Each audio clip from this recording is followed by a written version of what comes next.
how old will you guys be by your projected graduation date? Oh, okay, actually, if you don't want to answer, you don't have to answer.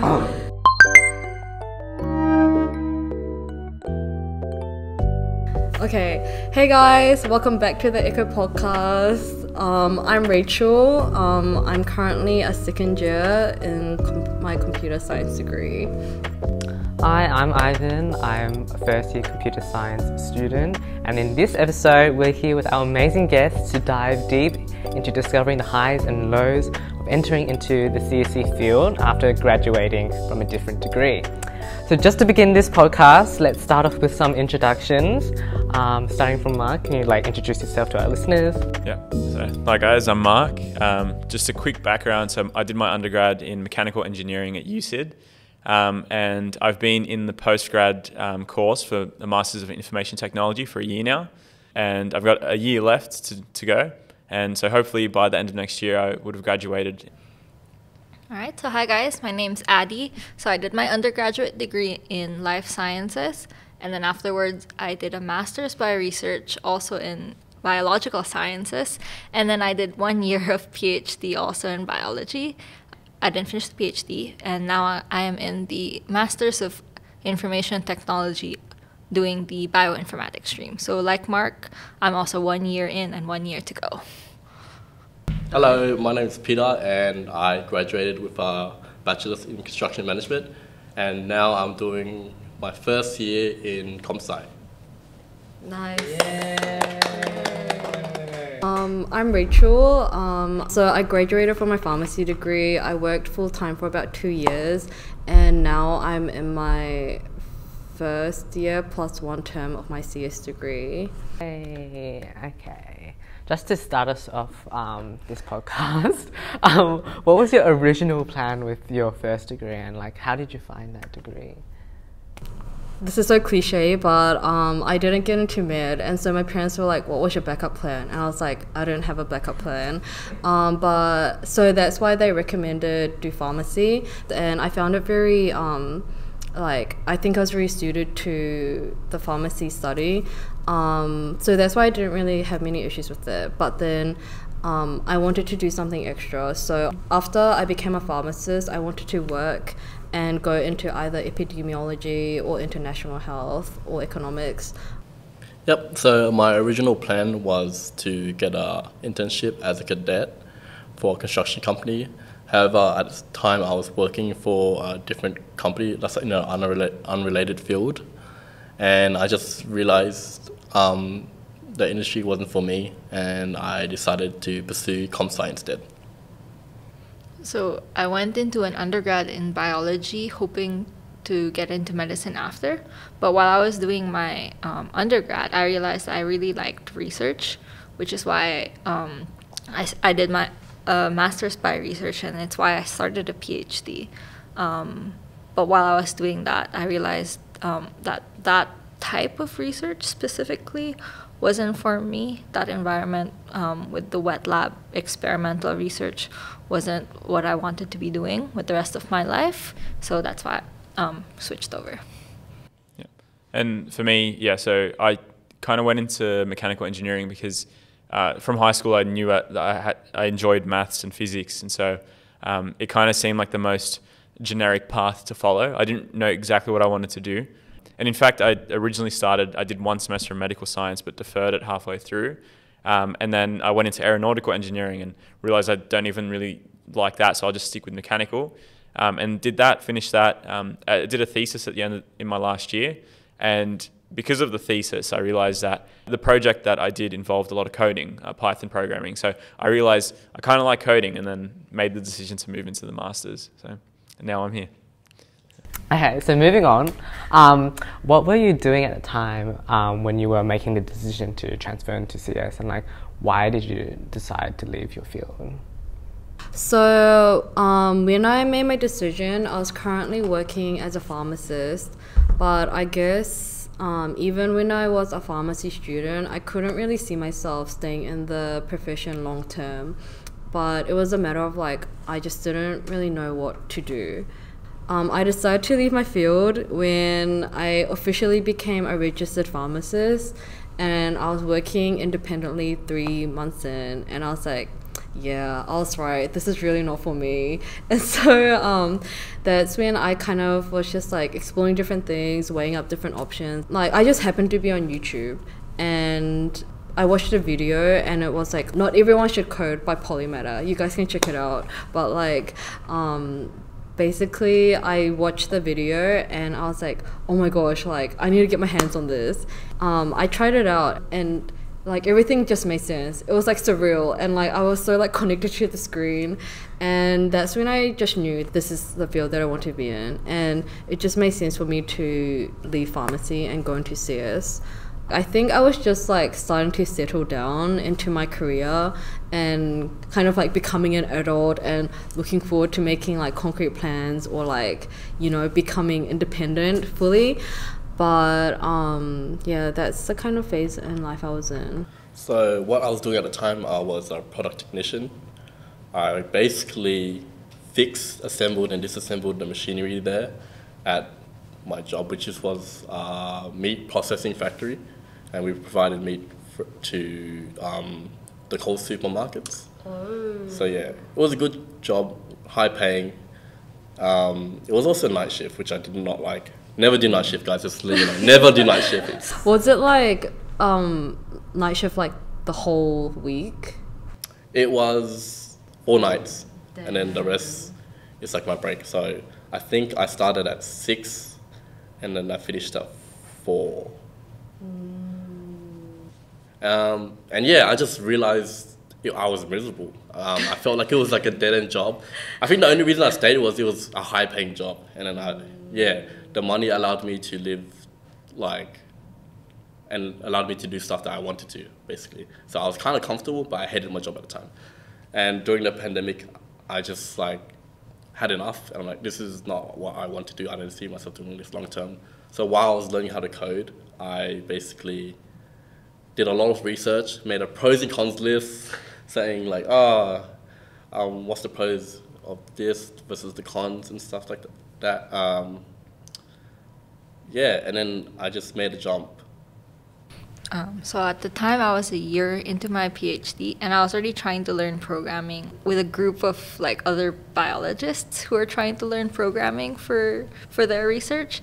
So we would all get together and like learn from this textbook and help each other with some of the problems. Yeah, so I was a year into my PhD, and then the pandemic hit, and then I realized that either I could wait another 2-3 years, finish my PhD, and then try to study formally, like full-time, like these programming and CS concepts, or I could stop now.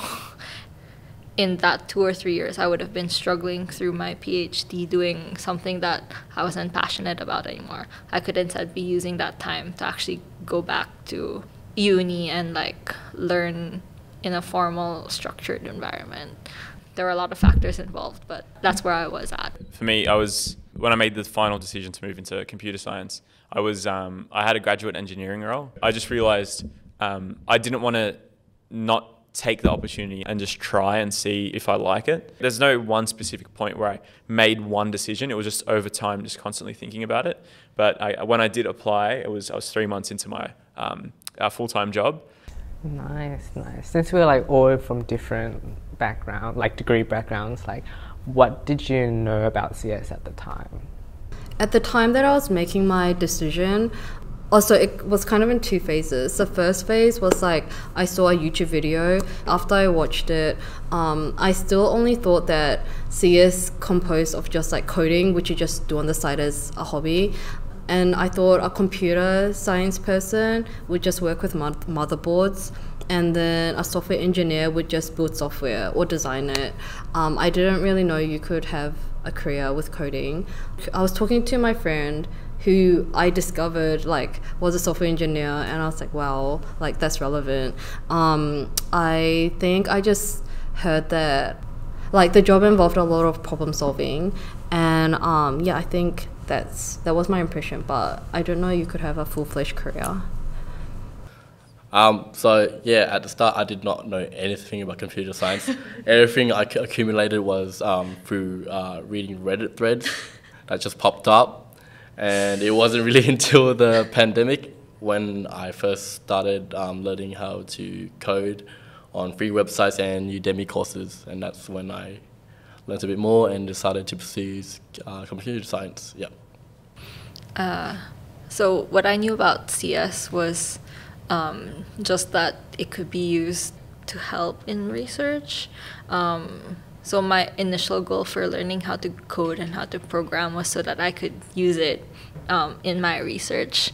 But like the more that I tried to self-study, the more that I realized I didn't know how to even use what I was learning. So basically, I just knew that it could be used as a tool, but I didn't know how to use this tool. I didn't know what I needed to know to use this tool more effectively.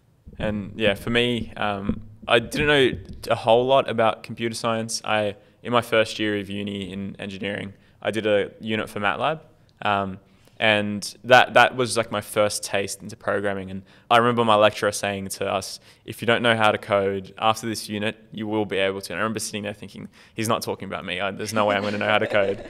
I ended up actually doing really well, so I guess he was talking about students like me. But I did that, so one unit of MATLAB, then I did my thesis using Python.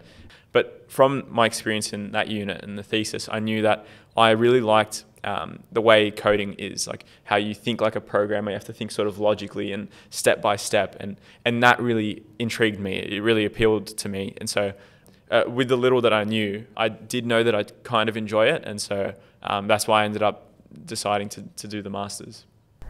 What attracted you guys to CS, to the CS field, and like what were your preconceptions of CS, and like how did that weigh up when you came, and what did you find? I think I really felt the potential of like just thinking something, making it happen, and it actually works. Like I thought the potential of that was pretty insane. And also in general, as I was like kind of trying out CS, like I started to see it's like a puzzle that you solve.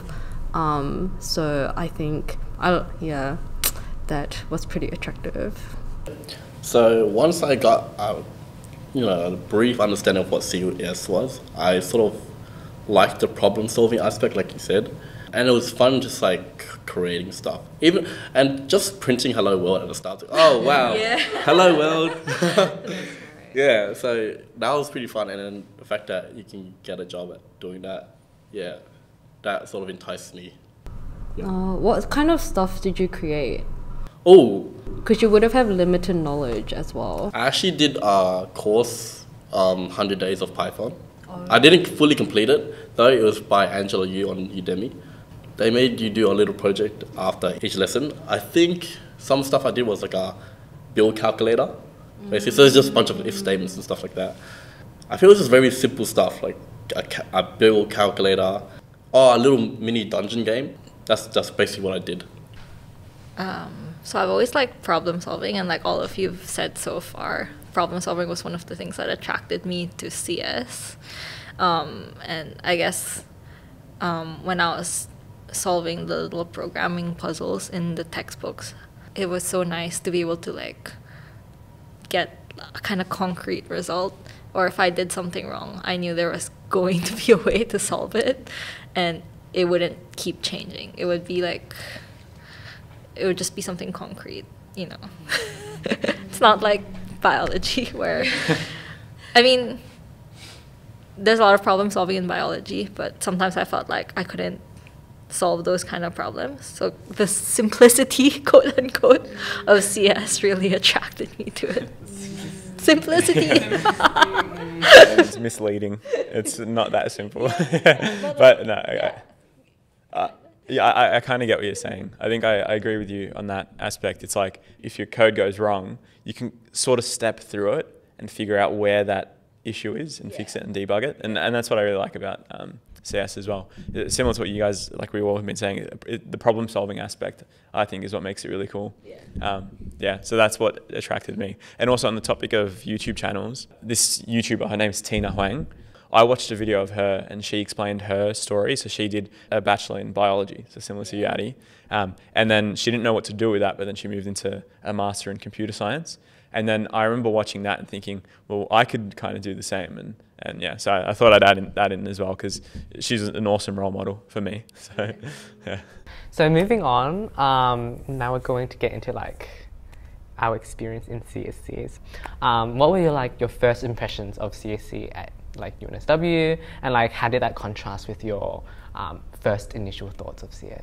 One of the ways that my friend who did a grad cert at UNSW showed CSC to me at UNSW was even as a grad cert student, she would lurk in the Discord and she'd be like, oh, the community there is very like helpful and they talk about a lot of stuff.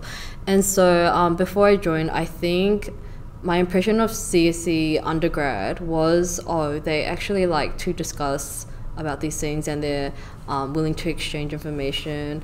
It doesn't really contrast at all. It's quite comparable. I think personally my experience has been like, as long as you kind of put in the effort and not be an asshole, I find that the community at CSC UNSW is quite welcoming and they're very humble, willing to help each other, or at least the majority of the people that I've met.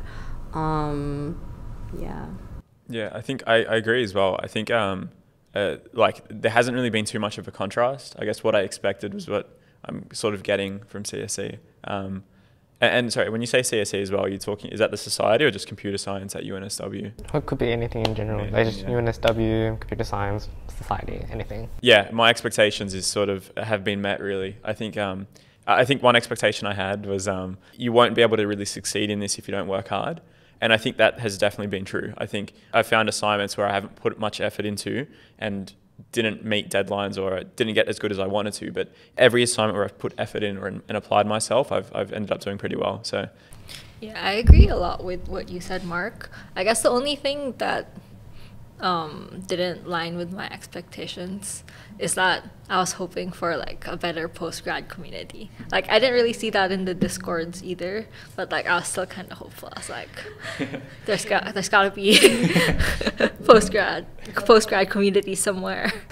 The Postgrad channel in like Discord is like one message every week or two. Wait, is there a Postgrad channel in the CSE? Yeah, there is. Okay. If you give yourself the role. Yeah. Yeah, I came into it having no expectations because I didn't want to like prejudge, I guess. Yeah. So I'm just like, oh, I'll just take it as it is. But I think a week or two before term 1 started, I did message on Discord some of the directors and execs, and what I found was like, I'm not gonna name drop them or anything, but they were really nice and very, very, very accommodating, and yeah, they just made me feel like whatever I was asking wasn't dumb. So that's what I liked. Because I did ask a lot of questions. I'm like, I'm not going to say the questions then actually. But yeah, they answered and they were very nice. And they were like, oh, you know, if you have any more questions, just come ask. And then like, I think throughout term 1, I did talk to them in person and thank them personally. But yeah, so from term 1, I was like, okay, there's people here who actually like care and like are actually really nice. So that's my like first impression. So we've all like agreed that problem solving and like creativity are like main skills in CS. So like what skills do you believe you've acquired from like your previous field? Well, yeah, the problem solving, I think, and breaking down problems and breaking them down into steps. That I did so much of in my undergrad. And then even in my graduate role, it's very much like, what's the problem, break it down into steps, and then tackle them bit by bit. That's essentially, for me at least, how I see debugging. I think the problem solving, I learnt it a lot in my Bachelor, and that helps heaps with CS. I guess for me, a skill that I learned in my Bachelor's and my other previous studies was how to synthesize a lot of information and like get the important concept out of it. Because in biology, I guess it's a stereotype, but really biology is like a lot of it's about memorization. So in CS, there's a lot less memorization. If you don't know how to do something, you can just look it up. But I think that learning the skill of being able to synthesize that really large amount of information has made it easier for me to transition into CS and to like pick up on like some of the fundamental theoretical stuff. I see some of my classmates complain like, oh, that's so much information, that's too much, and I'm just like, no, it's not really. just because like, just because in comparison, biology is such a memorization heavy, you really have to read chapters and chapters of the textbook to keep up. And then here I could just listen to the lecture and be like, okay. Makes sense. So that I think that's a skill that's really helped me so far. Yeah, I think to piggyback off of Mark, I'm pretty sure my job involved a lot of problem solving. So whenever like I would start up a machine and it would not work, it's basically a bunch of trial and error and like, why is it not working? And I have to think and then just attempt every solution and like break down, oh, okay, so this is not working.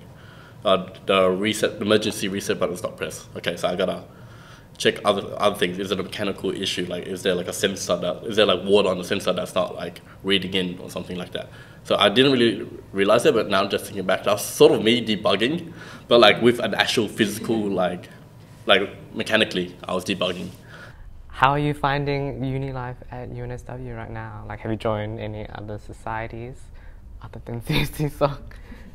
I was doing subcom for BIMSOC this year, so that's the Bioinformatics Society. Yeah, it's pretty cool.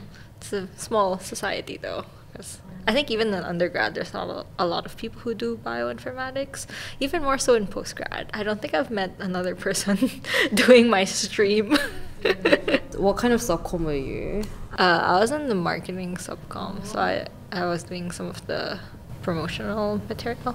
Oh wait, but you're also doing StuRep as well. Yeah, so I'm a StuRep at CSE. How are you finding that? Well, that's nice because we get to meet like with some of the admin. So we meet with Jas and Seb, and then we go over like all of your student complaints sent to the email.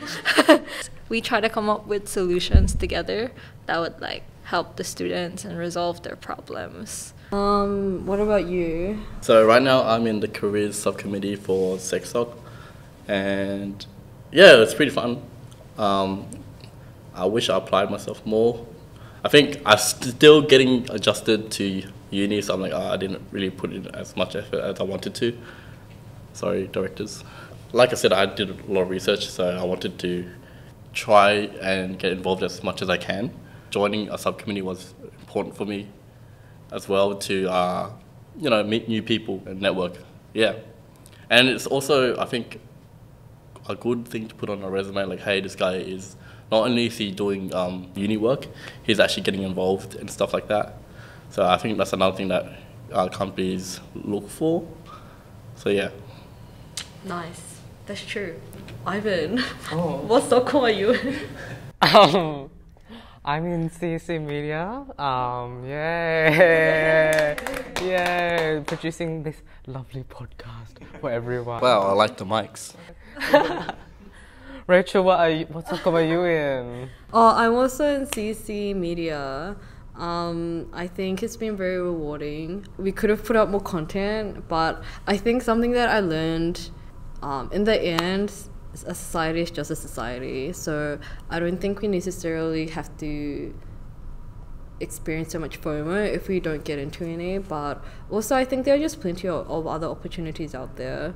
There are so many non-subcom non-subcom restricted opportunities. Like, I have heard that people find it intimidating to apply, but like, you just kind of have to remember that on the other side of the screen reviewing your application are other very young people. I do think about how I'm perceived as an older person, so I was like, man, like, are they going to accept an older person because they won't vibe with me or whatever? But I just went for it, and I think that has been like one of the best decisions. If you're a postgrad and you're hesitating, I think you should just take the plunge, and if you don't get it, it's not the end, but it's better to have like try it and not get in, then not at all. Yeah.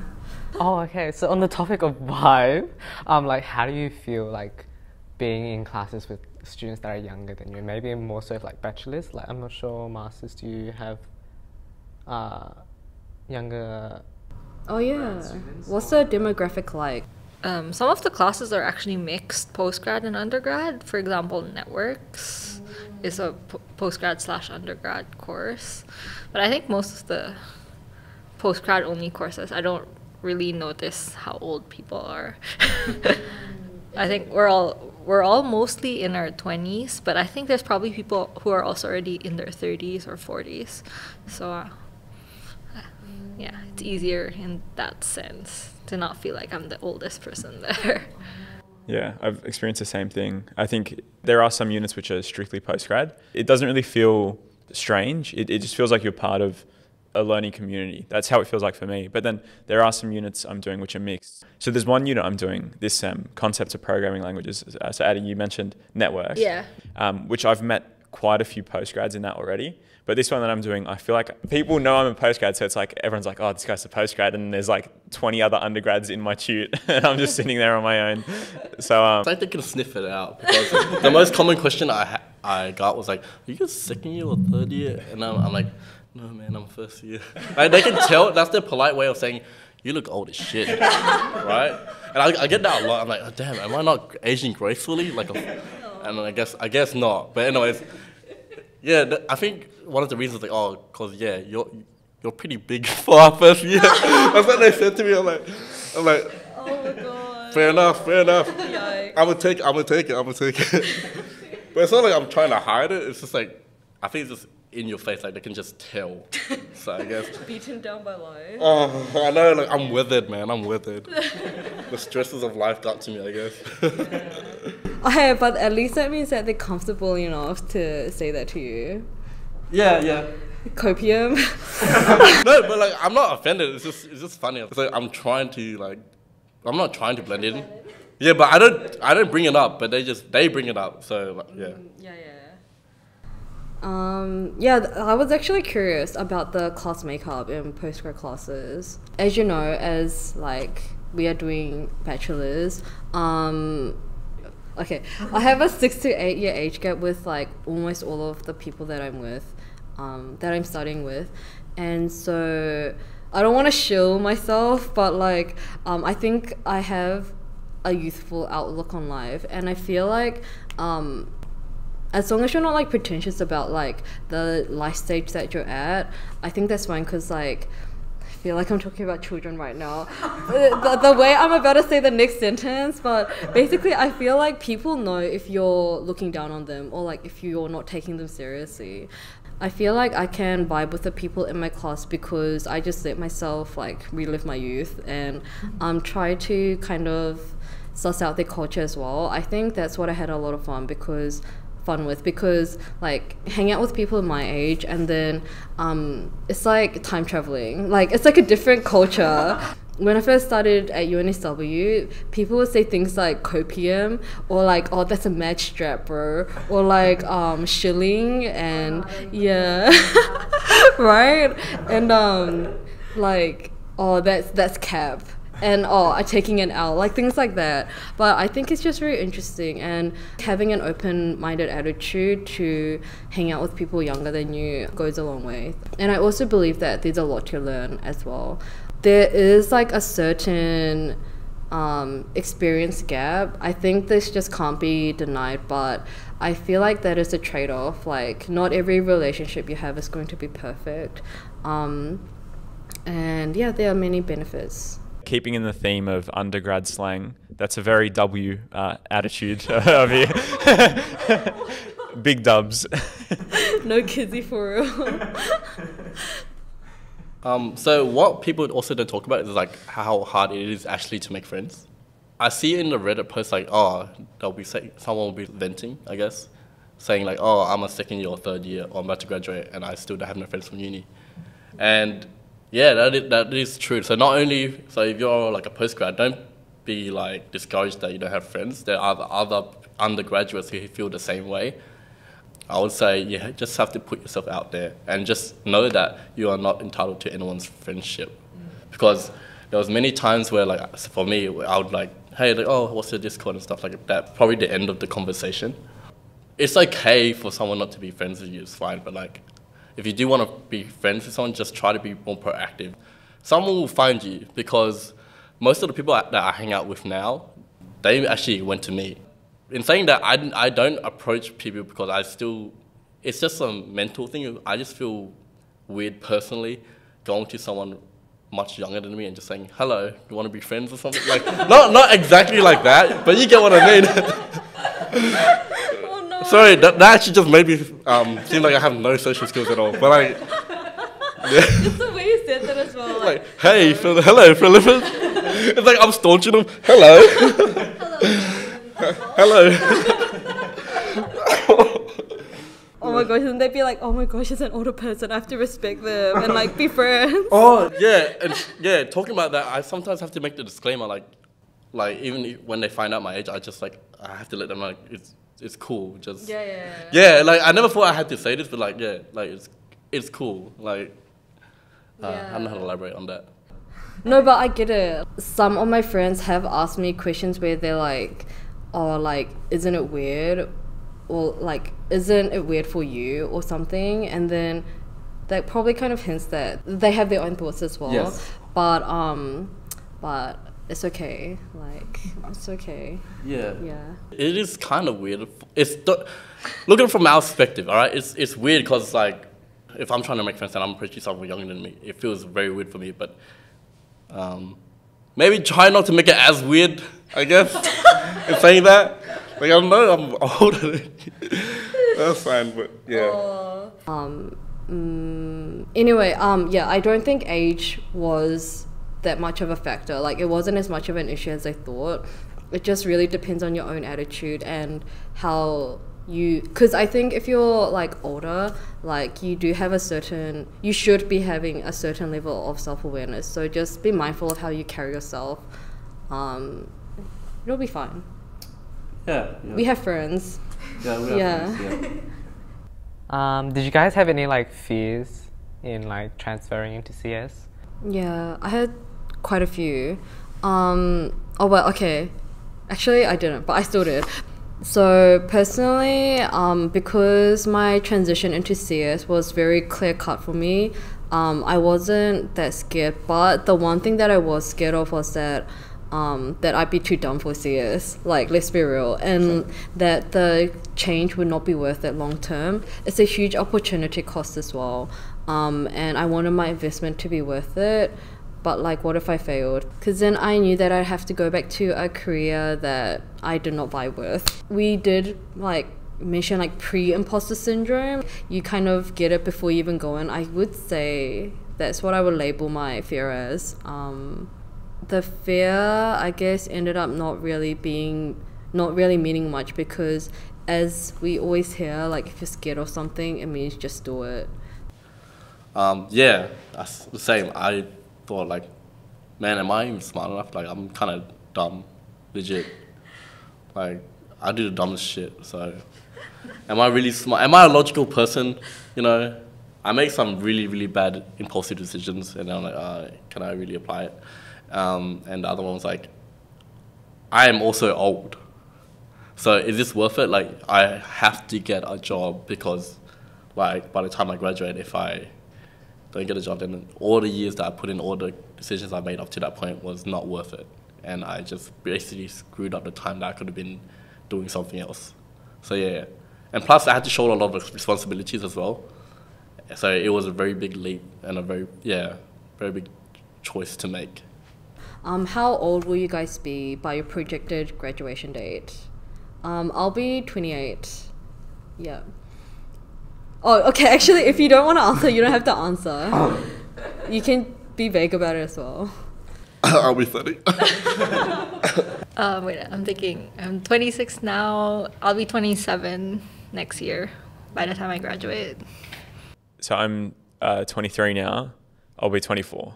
So I'm still fresh out of undergrad. Okay, moving on to ADM. Oh, I had so many fears. No, because like it was gonna be a completely new field. I was worried that I wouldn't actually enjoy it. Like from what I did try on my own, like I found it fun, but I was worried if I'd go into it full time, would I actually enjoy it? Would I be good at it? Then I was also worried I'd be too old to be like completely starting over. I was worried also that I was putting myself under too much pressure again after just like kind of recovering mentally. So I was worried that I'd kind of relapse back into depression. Thankfully, I'm still enjoying it so far. I actually got off my meds, so I'm no longer taking meds. It's all good. So it's actually been a good change for me. So stupid fears. It's so great to hear. Yeah. So for me, I guess my fear, and I don't know what the word is for it, but it's because like I feel like because I'm I don't mean this in an offensive way, but I'm younger than you guys. Yeah. So I feel like my fear doesn't make sense anymore. No, but Still valid. Okay, yeah, thanks. I reckon still valid. Did you word the word you were looking for trivial? Trivial, yeah, kind of trivial, and because I think my fear was that would I be too old when I graduate? Completely valid. Yeah.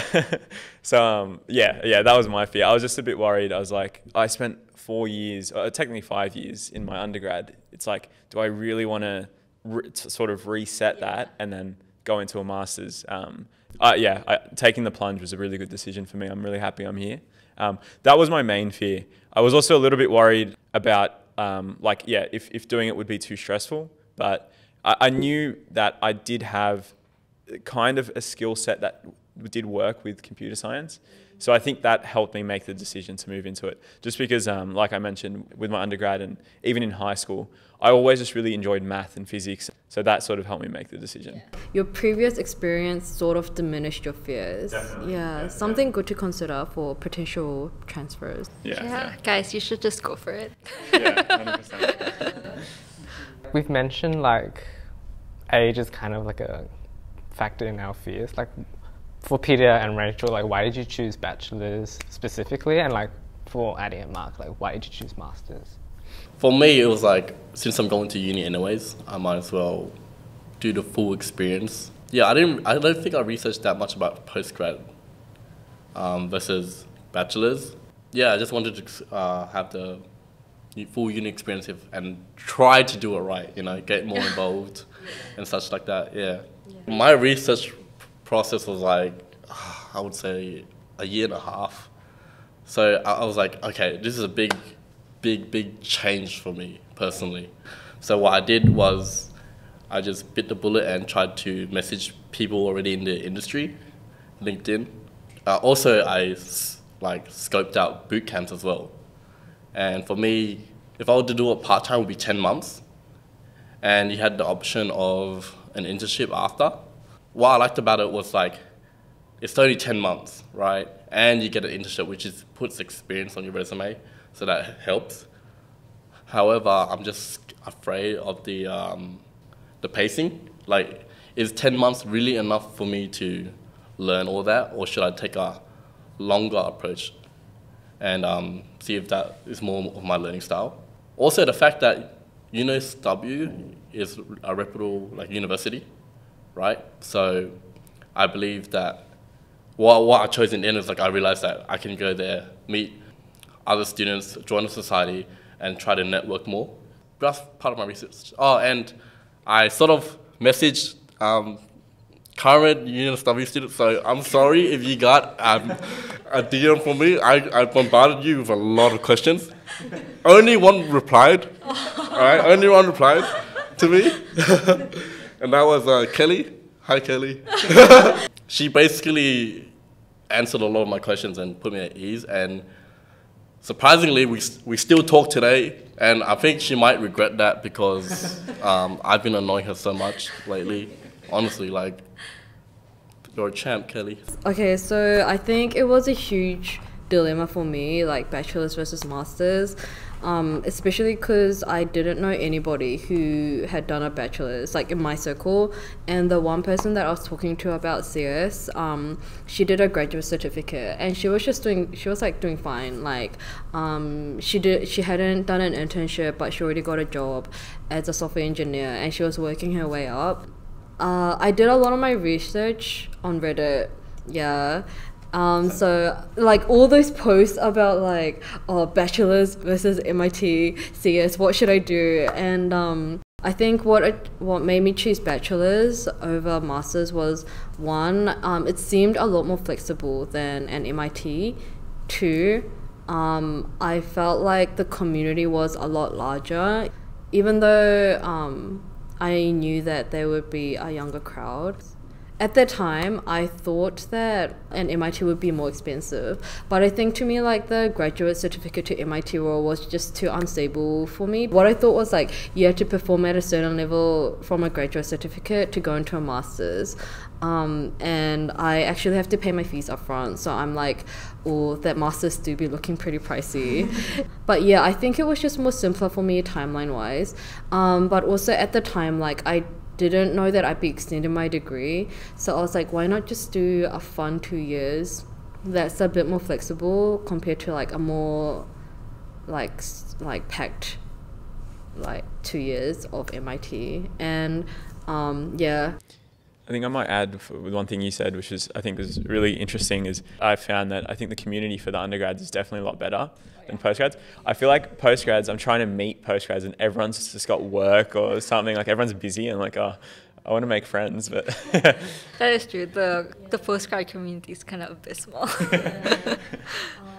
that's the thing, right? I do like want to meet other postgrads, but I think it's just really hard to, like, I just don't know where to meet them. And then all my other friends just starting uni, they're like, oh, I met this postgrad the other day. I'm like, how are you guys finding these people? So yeah, why did you guys choose MIT? So actually, I didn't even think of a bachelor as an option. I guess just for me, because like I did do the bachelor and then I already did like a research master. So and I was doing a PhD. So I was like, well, like it didn't cross my mind that I could go back and do a bachelor's again. And I guess for practicalities wise, a master's would be better for me, since it is like a strict 2 years. Like as an international student, it's better to have like a timeline for your studies. You have to do them full time and you have to do so and so. So I guess as an international student, just the master's is a better option for me as well.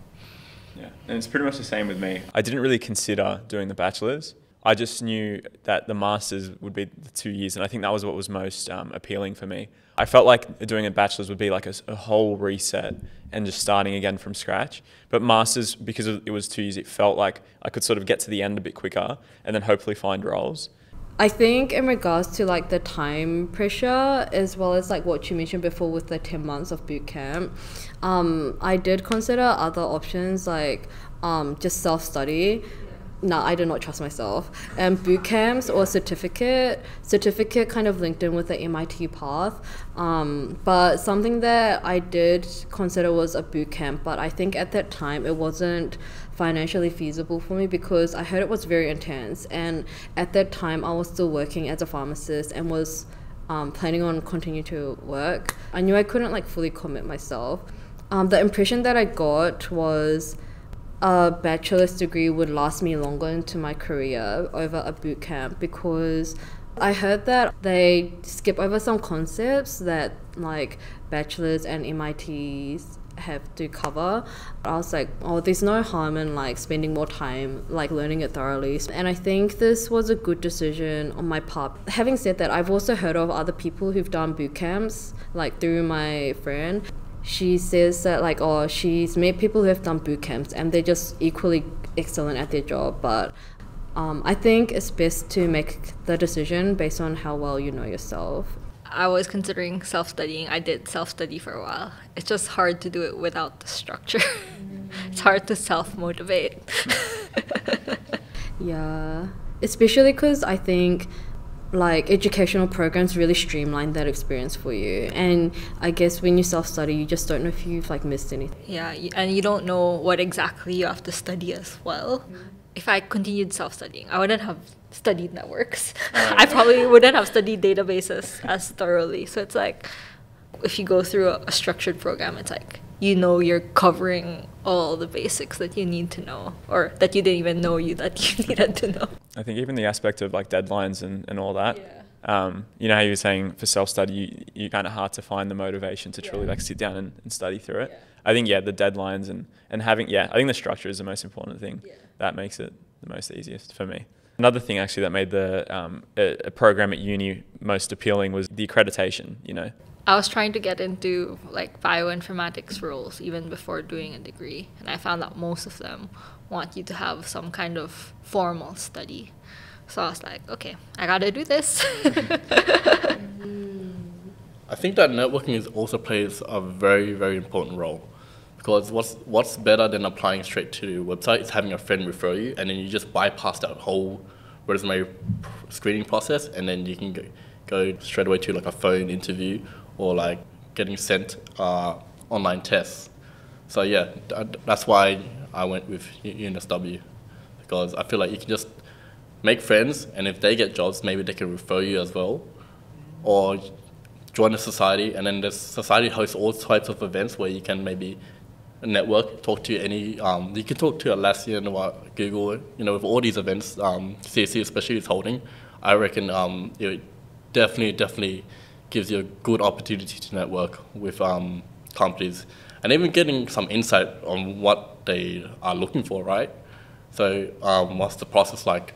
It's like a spread over a couple of months. It is like phone call, online tests or such. So yeah, that's also a big part of why I chose to do a degree here. That's very true. I think almost everybody in the industry that I've talked to has stressed the importance and benefits of networking. So how did you guys decide to pace your degree? I got like a whole year's worth of credits transferred from pharmacy. So they had like pharmacology subjects at UNSW. So I just like, got them transferred. And that meant that I had 2 years of full-time CS that I could do. I just thought it would be a better decision to extend. So I'm finishing my degree in 3 years. It's like 1 or 2 subjects a term. I think I'm looking forward to the rest of my degree because I know I'll have more time to like, get the most out of uni and my degree as well. Yeah, I'm in the same position. I can get my Gen Ed and free elective waived from my previous degree. So if I were to do it full time and do maybe 3 per term, I can do it in 2 years. But I don't want to do that to myself, so I'd rather do it in 3 years and just experience the full uni life. I guess in my case it's different because based on visa requirements, I have to finish my degree in 2 years and it has to be full time. So I've got to do like 8 subjects every year. So there's not much flexibility there. For me as well, so I was working at the start of the year, so I did 2 units per semester, and I felt like I could keep up with that. And then this semester was when I decided to do full-time study. So I quit my job. Now I'm doing full-time study, and I guess because I don't have any other commitments, it's easy to keep up with. But next year I'm hoping to get an internship or just any sort of role where I can get a bit of experience before I go into a full-time role.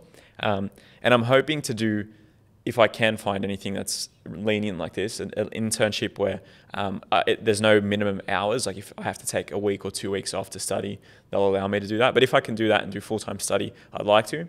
But if the internship is, let's say, minimum 24 hours per week, so 3 days, and that means I have to reduce study, then I probably will. But I guess it just depends on what roles become available in the next year. Okay, just a disclaimer, but apart from Peter, who has a mortgage, we don't have like huge financial or life burdens. Like we're not raising kids, we're not like in serious debt, we're not like we're not really limited too much in a sense. So I think for those that do have these kind of responsibilities, I would like say maybe take what we say with a grain of salt, or like seek further counsel. Sorry we couldn't recruit people of your background, but thanks for listening though. Okay, but basically, how do you feel compared to peers of your age? For me, I thought I would feel more behind, but actually what's really good is a lot of my friends are also still studying, like even the ones that I graduated uni with. So some of them went into medicine after uni. They just passed the boards now, so they're only fully licensed medical doctors now.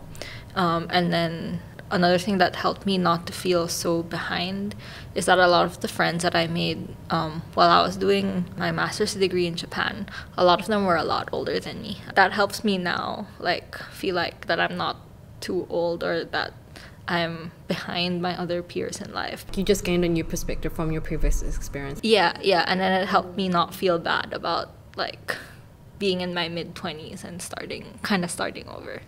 Yeah. For me, something that I tried to avoid is looking at people who were in my undergrad with me. Because sometimes I see on like LinkedIn, for example, you see all your friends or people you studied with like have got this role, or I've got a lot of friends who are doing their PhDs. And it's kind of like, for me, I see it as I could have done that if I decided to continue with my path. So that's why I try to not tend to look too much at that, because it makes me feel a little bit behind when I do look at people who stuck with the one path all the way through. But I guess the positive way of looking at it, and the way I keep trying to look at it, is I know I'm in the right course now. I know I'm where I want to be. So technically, it doesn't really matter what anyone else is doing. I feel like I think it depends on the type of person you are, and also your own life goals. Like there's a certain trade-off, and like there are things that I would have to give up now that and like start things a bit later traditionally, or whatever society wants me to do. Yeah, for me, I think I've always just kind of been like, oh, this is what I'm doing, and there's no point in like wondering if I started earlier, because this segues into the next section. But yeah, I think I'm okay. But it definitely helps that I do have one or two other friends who also decide to pursue further studies, and so I always have them I can talk with, and they're also kind of in the similar life stage as me.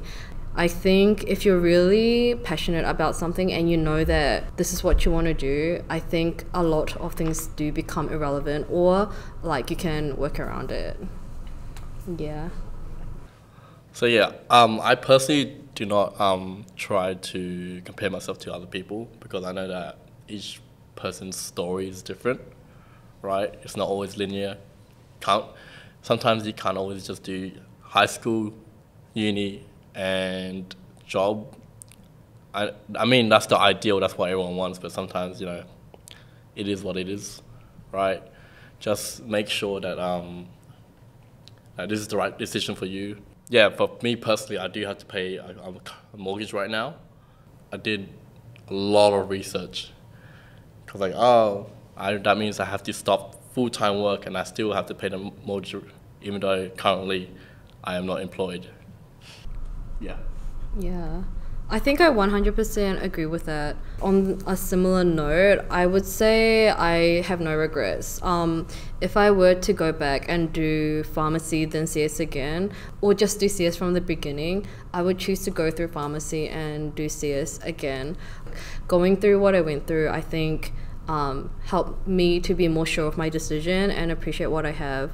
Yeah, what about you guys? Like, would you go back and do engineering, then science, and like bio, and then comp-sci, or just you want to do comp-sci for uni? Like, I really enjoyed my experience in bio, at least the undergrad.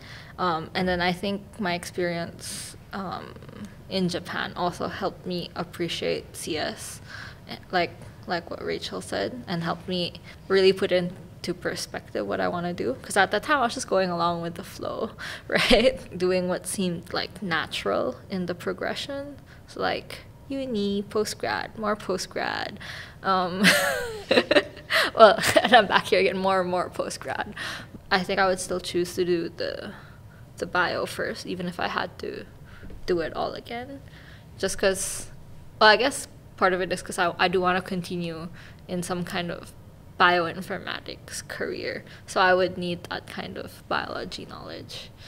And yeah, no, same with me. When I started my undergrad, I wasn't a great student. You know, I was just like, I guess going with the flow, same as what you were saying, Addie. Like, my mentality towards a degree wasn't the best. I was just like doing it because I had to do it. I didn't appreciate it as much.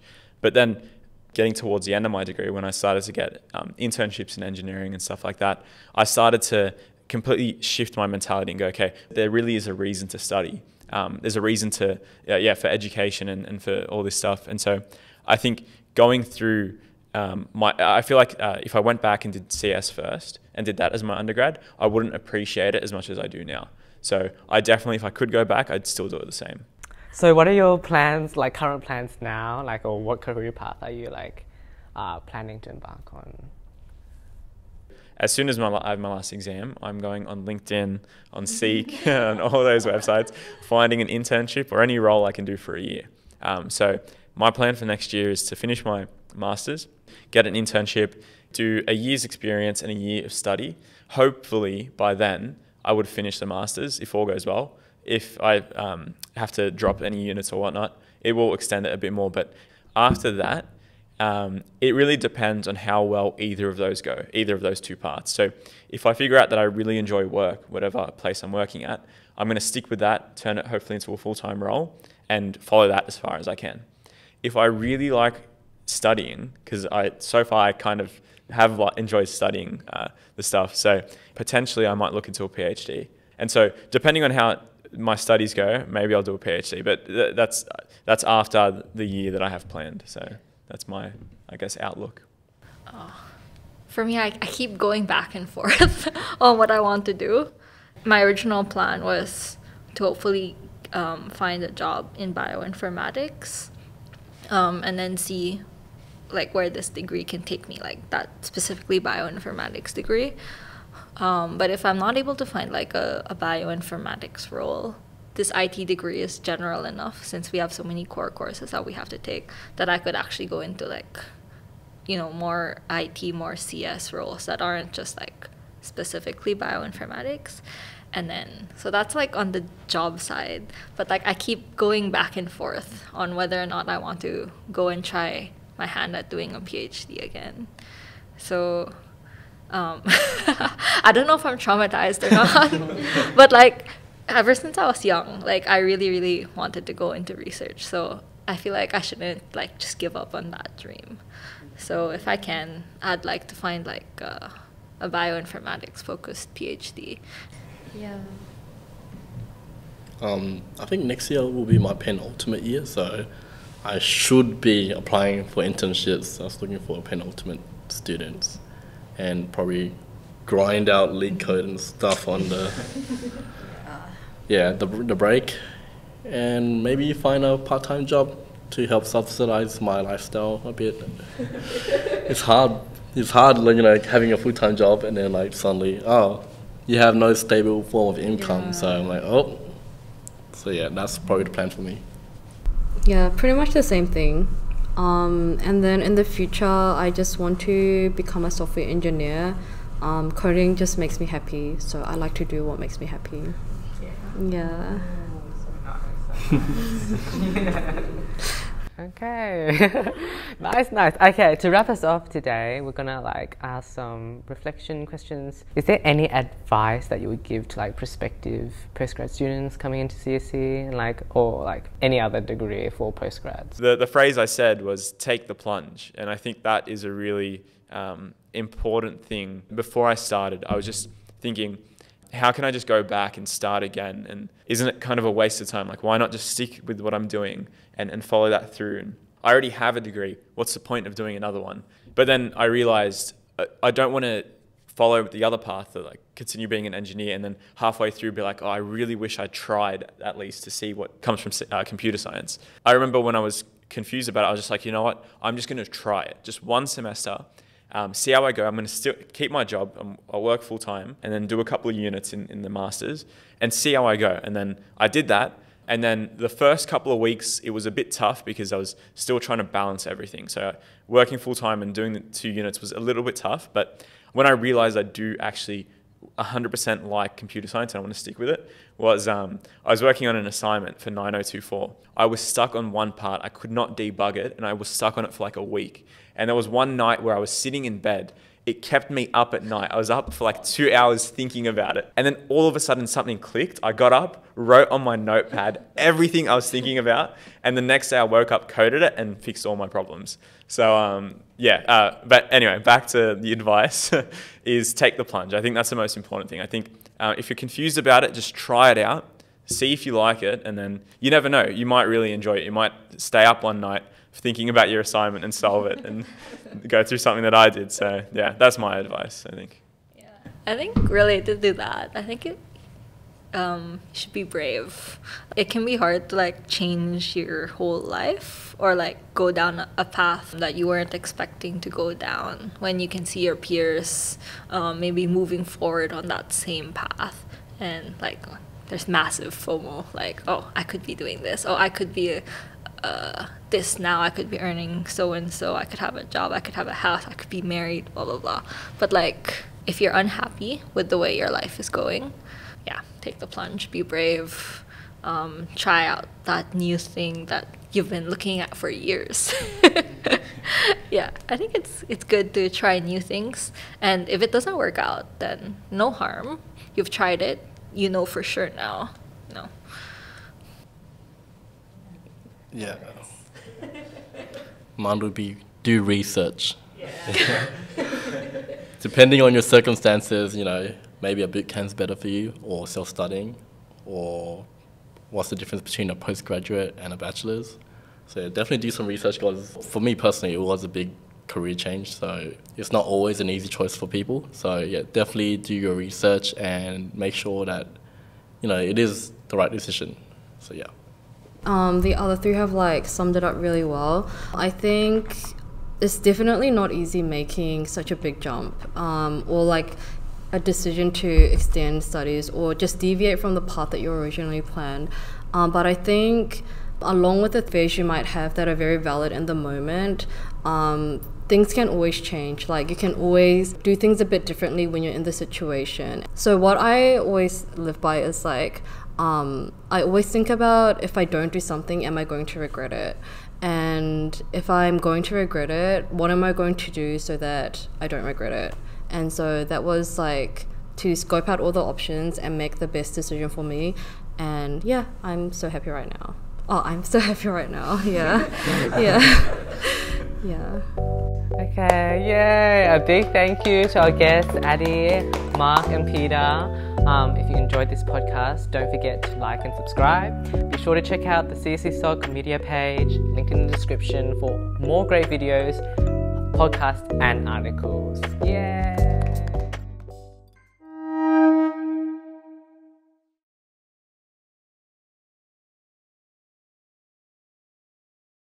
I think that comes because I am an introvert. Sometimes when I'm hyper, people are like, you're not an introvert, you're kind of like you're an extrovert. I'm like, no. I get really drained talking to people sometimes. But then what I learned was traveling alone, like overseas, helped me out and had a big development in my character. Like, I think I was not interested in people. So then I didn't really love it. I don't care about this stranger, so why would I talk to him? Why would I ask him? But since I was alone, I was sort of forced to talk to them. And then I just realized that the world is so much bigger and people are actually so nice. I remember one time in Japan, I was alone. I went to like a yakitori store thing. So you're just like sitting shoulder to shoulder with random strangers. And then there was this like big Vietnamese company that was just there. And I was the only one who didn't know anyone there. And there was probably like 10 people, and then they just fed me food, drinks, and they just talked to me, and then we took selfies, and then it was like that all the time in Japan. So then I was like, oh wow, people are actually awesome. And then I didn't know I was so close-minded until like I traveled, and then I met different people, and then they just welcomed me with open arms, and then like I just felt like, okay, people are actually interesting. Like I actually bartended at a random a Japanese bar. I like volunteered to work there for a couple of days during my trip. That's so kind. Yeah, and then the guy was just like talking to me like we've known each other for years, right? And then I was actually giving people beers, making drinks for them. I'm like, hang on, I'm on a holiday. Why am I working? Yeah, and then like, I think a moment that hit me was like it was my birthday.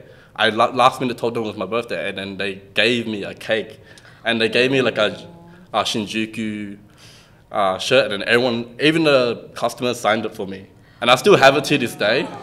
And yeah, and then everyone sang happy birthday to me, and it was a very cramped bar, and we just made like a goal to, I guess, fill up the maximum amount of people. We hit like 29, and it was really, really, really small, and we were like people were walking on the table just to get to the toilet. That's how bad it was. But yeah, that made me appreciate people, and that's why I'm like, I'm very open to talking to new people, because I was pretty scared, and my friend just pulled me aside and he was like, hey Peter, you're never gonna see these people again. You can reinvent yourself however you want, but just remember that you're never gonna see these people again. So then you can be, if you want to be an extrovert. So then, yeah, so I was like, okay, when I get back to Australia, those people, they're not gonna like think of anything of me. But yeah, we actually keep in touch with some of the people I've met. So yeah, that probably is why I'm very open to talk to new people, I guess.